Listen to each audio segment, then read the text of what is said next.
விவசாய பெருங்குடி மக்கள் பயிர்க்கடன் பெற தொடர்புடைய தொடக்க வேளாண்மை கூட்டுறவு சங்க மூலமாக கடன் அந்த சங்கங்களுக்கு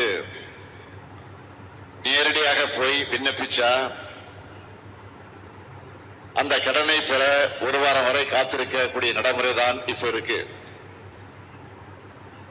இந்த நடைமுறையை மாற்றி விவசாயிகளுடைய நலன் கருதி காலதாமதமாவதை தவிர்க்க கூட்டுறவு வங்கிகளுக்கு போகாமலேயே வீட்டில் இருந்தபடியே ஆன்லைன் மூலமாக பயிர்க்கடனுக்கு விண்ணப்பிக்கும் நடைமுறையும் விண்ணப்பிச்ச அன்னைக்கே விவசாயிகளுடைய வங்கி கணக்கில் பயிர்க்கடன் நேரடியாக வழங்கக்கூடிய நடைமுறையும் இன்று தருமபுரியில துவக்கி வச்சுட்டு இங்க வந்திருக்கிறேன்.